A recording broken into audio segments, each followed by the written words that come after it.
Yes, it's a bad start, it's a bad loss, pero maaga pa, no? Masyado pang maaga.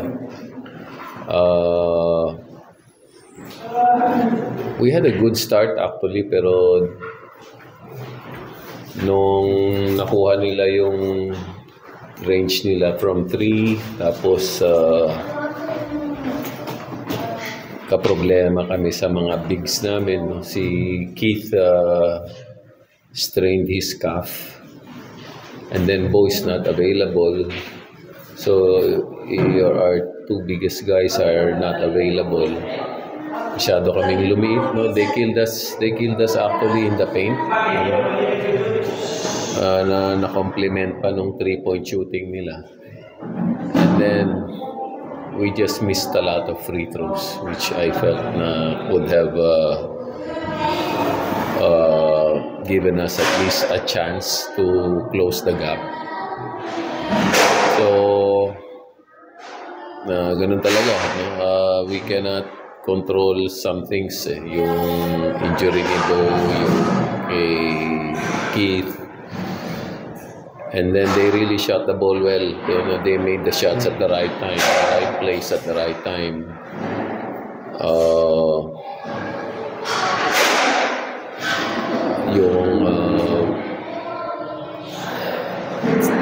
Siguro yung defense namin, we were just not able to.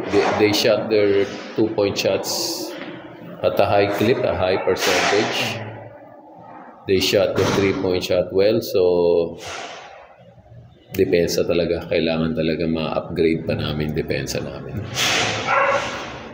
Could see kailan nag-24 tonight? Is prelude to something mas maganda yung conference, especially coming off yung semis? Force of circumstances, no? Wala si Bo, wala si Keith, no? He couldn't come back in the game. And then we were shooting the ball poorly, no? So, kailangan talagang maging aggressive siya sa pag-score. He can score actually. No? Pwede naman siyang mag-score. Pero, mahirap yung ikaw na nag-i-score, ikaw pa yung dumidepensa, ikaw pa rumi-rebound. No? So, marami siyang responsibilities. No? Hindi nga siya natulungan masyado ng mga kasama niya. So, dapat sana may naka-share doon sa scoring responsibilities, pero yun, nagkulang din kami. No? We were not making our layups. May missed dunk pa yata siya nung isang sinubo na lang, lumabas pa. So, nangyari talaga yun eh. Pero there's a lot of time to fix things. No? We can still look for ways to remedy the situation. Maaga pa naman. Coach, you're coming in the Philippine Cup with multiple semi-final appearances in the past conferences. But the landscape in this Philippine Cup is yung Grand Slam bid ng TNT, Ginebra, and then San Miguel looking for redemption. How do you see your team? Alam naman namin, no? We certainly know that it's going to be a lot harder, no? Na makapasok dun sa top 4 man lang. No? Tapos bad start pa. Ang ginagawa lang namin is just improve. No?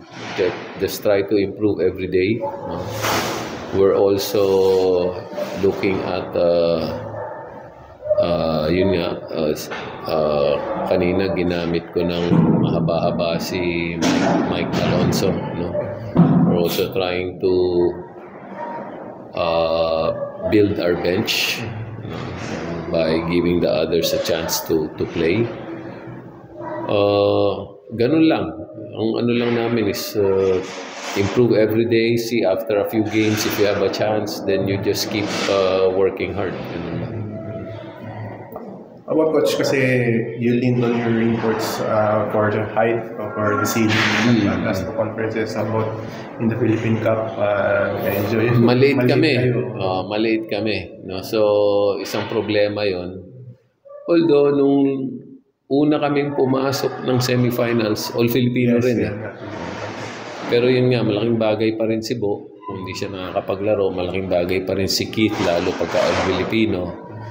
Wala yung dalawang malaki namin, so masyado kaming maliit, super liit.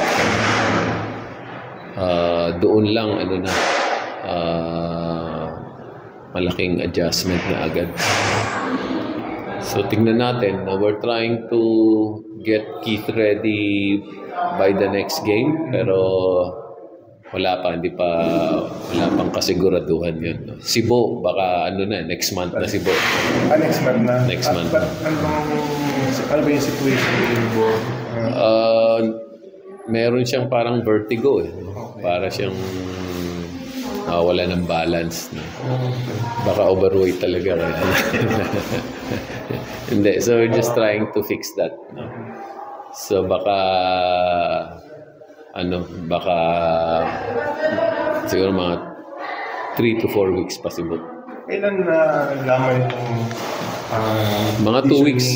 2 weeks ago pa eh. Okay. 2 weeks ago pa. So, kailangan lang siyang magpahinga, kailangan ma-assess pa ng doktor, and then actually, pinapayagan naman siyang mag-shooting. Pinapayagan siyang light work. But hindi pwedeng sumobra doon. Okay. Kaya pa niya pumunta ng game kasi kaya pa naman. Pero pag sa laro talaga hindi na kasi yung balance na niya.